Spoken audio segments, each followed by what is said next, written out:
what is lean? Some of you probably heard me talk about the central idea of lean is to provide more value. So you see I highlighted value and customer. So provide more value to a customer while minimizing waste. So you guys had mentioned a lot of that. And then creating processes that use fewer resources.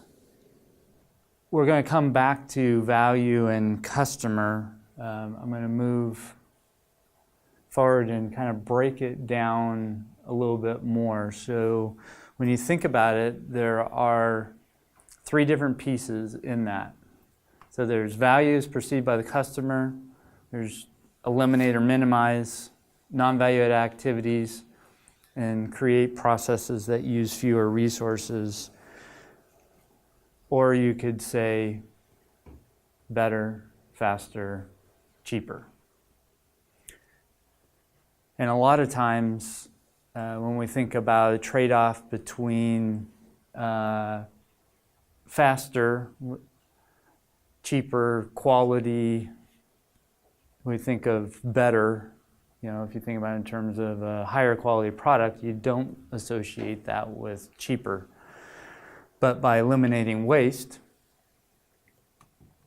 these non-value-added activities, you can actually do both, or actually all 3 at the same time. You can have a higher quality product, it can be faster, and it can be cheaper, take fewer resources. So lean philosophy, I know there's a lot on here, and so there's value-added activities and there's non-value-added activities, and generally the value-added activities is a minority of the time. The majority of the time spent are on non-value activities. Traditional improvements, you know, if you think about manufacturing, you know, it's like, well, how do I automate a process and go faster? So really, you're taking some of the value-added processes and shrinking them. So you do get a minor improvement. But the first place that lean works is not in the value-added processes, it's actually in the non-value-added processes. So if you could get a 50% reduction in non-value-added processes, you can actually achieve a major improvement.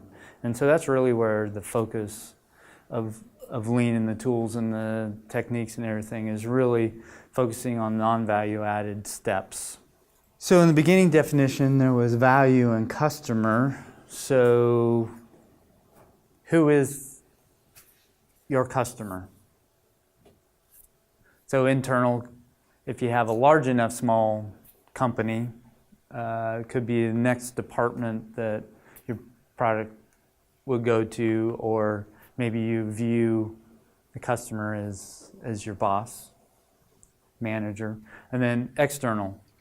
So there's those that pay for the product or service, and then also there's those that consume the product or service. So that's more of,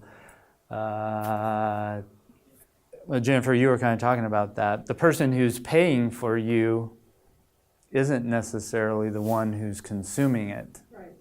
And they're very different customers.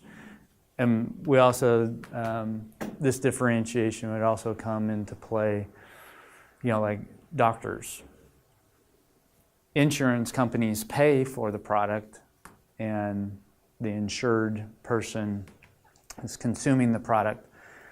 And so those different customers drive different processes and behaviors and have different objectives and all of that. So as you're thinking about your own processes and who are your customers, there could be multiple customers. You know, ideally it'd be simple and there's only, you know, this really nicely defined, you know, customer, but that's rarely the case. You know, that usually there's multiple customers, and you want to think about it. So based on kind of talking about it a little bit, are there other customers that you're now thinking of for yourself. So I almost put another bullet on here, but it's the 20-80 rule. And so usually there's, the rule is, rule of thumb, but it's usually 20% of something drives 80% of the other. And so, if we're talking about customers, there's probably 20% of the customers that are generating 80% of the revenue. And so those would be probably the first ones that you would want to be thinking about, is how do I provide more value for those 20% that are actually driving 80% of my revenue? How do I streamline those processes? Yeah. So what is value? So in the definition of lean, it was providing more value. So what is value? It depends. Depends on the customer, right? And so that's really why the first thing that we were talking about is knowing your customer, and then what is value. So I put a few thoughts on here. What is value from your customer's perspective? Maybe it's a product or the benefits of the service, like with a doctor or chiropractor, type of thing. It's time with the professional is where the value is. Maybe you're looking for help, or answers, or information, and I threw responsiveness on there. So everything else. So we were, a couple of slides up, we were talking about value-added, non-value-added. So we were talking about value from the customer perspective, and then everything else that you do is not value-added.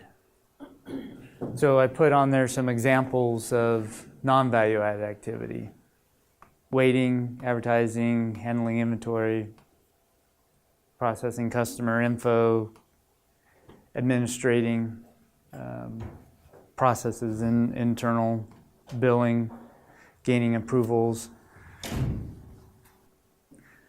So the big chunk of our processes and lead time, the activities generally fall in here rather than what the customer actually finds valuable. Usually the pieces that the customer find value are the actual delivery of the product or the service, right? They don't care necessarily about everything that you had to do to get there, right? They don't care about your internal systems of paperwork and processes, right? They just want a quality product in a reasonable time, and whatever reasonable means in the various different businesses. Sometimes reasonable is a couple of weeks, and sometimes reasonable is a couple hours. If someone has an IT emergency, a couple of weeks from now, it doesn't do them a whole lot of good. No. Right? It's how do I get back up today, or within the hour, or right? So all of these different pieces of things that we actually have to do are what I term necessary, but they're still non-value added. So things that are necessary, you gotta do some sort of billing, gaining customers, advertising, sales, that kind of activity. You have to do that. But you actually want to minimize the amount of resources and effort in doing that. And then things that the customer doesn't find valuable, the optimal thing would be to eliminate it. Gaining approvals. So this was my life in Boeing. That's usually a big one of it's a small step and not a whole lot of activity, but it adds a lot of time to go get all the approvals to take the next step forward. And if there's repeated approvals in a process, then it's usually a really long process. And so that would be everything else, a non-valued activity that you'd want to eliminate or minimize as much as possible. All of this, that we're talking about isn't cut and dry, black and white. Every customer is different, and that's, back to the first step of knowing your customer and figuring out what value means to them.